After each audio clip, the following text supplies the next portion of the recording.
রাজনৈতিক দল কর্মসূচি দিবে যে কোরআনে যা আছে আমরা এই অনুযায়ী দেশ চালাবো। তারা অত দফা, তত দফা, 41 দফা, 200 দফা, 500 দফা দিচ্ছে। চমৎকার টুপি লাগাইয়া আয়েশা হুজুরদের পায়ে ধরতেছে, হাদিয়ে দিতেছে।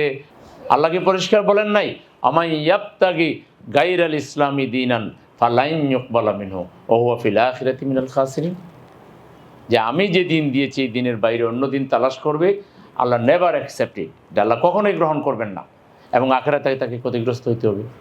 তাহলে ইসলাম মুসলমানের দেশে রাজনৈতিক দল কর্মসূচি দিবে যে কোরআনে যা আছে আমরা এই অনুযায়ী দেশ চালাবো এবং আমরা নিজেরাও কোরআন অনুযায়ী চলবো। এটাই কথা হওয়া উচিত ছিল না?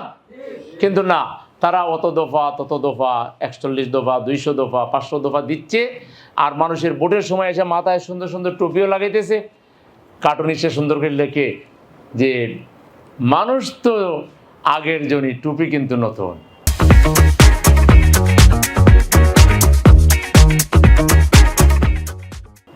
হ্যাঁ, চমৎকার টুপি লাগাইয়া আয়েশা হুজুরদের পায়ে ধরতেছে, হাদিয়ে দিতেছে, বিভিন্ন জায়গায় যাইতেছে, টাকার বান্ডিল ছড়াইতেছে। ভোট নিয়ে আর কোনো খবর নাই, তার ইচ্ছা মতো আল্লাহ যা বলেন হারাম করেছেন সেই সুদের কারবার করতেছে, সে মদকে লাইসেন্স দিচ্ছে, সেই জিনাকে রাষ্ট্রীয়করণ করছে। এমন কোন কাজ আছে যেটা আল্লাহ না করেছেন আর তারা করতেছেন না? আল্লাহ যা না করেছেন ওগুলি তারা আরো বেশি করে করতেছে। তাইলে তারা ভোট নিচ্ছে মুসলমানের, ভোট নিচ্ছে আলেম ওলামার, আলেম ওলামাকে রাজিও করে ফেলতেছে নেপথ্যে, মানে যে কোনোভাবে। আচ্ছা ঠিক আছে এইবার আমরা অমুককে দিয়ে দিই, আচ্ছা ঠিক আছে এইবার আমরা অমুককে দিয়ে দিই। আমরা যারা আলেম ওলামা আছি আমরাও কে আসলে আসল হক আর কে হকের বিপরীতে আছে, কে হককে ডুবিয়ে দেওয়ার জন্য, ধ্বংস করার জন্য কাজ করছে, অতটুকু আমরা বাছ বিচার না করে আমরা এলাকা ভিত্তিক বা বিভিন্ন সময় বিভিন্ন চিন্তা করে আমরা ওই যেটা ইসলামের বিপরীত, আল্লাহ এবং তার রসুলের সাথে যেটা যুদ্ধ করার নামান্তর। আল্লাহ রসুল পরিষ্কার বলেছেন, অমান দা বিদাওয়াতিল জাহিলিয়াতে ফাহুয়া জুসা মিন জাহান্নাম। কেউ যদি কোনো জাহিলি আদর্শের দিকে আহ্বান জানায় তার স্থান হবে জাহান্নাম। কিলা ইয়া রাসূলুল্লাহ ওয়াইন সামা ওয়া সাল্লাহ।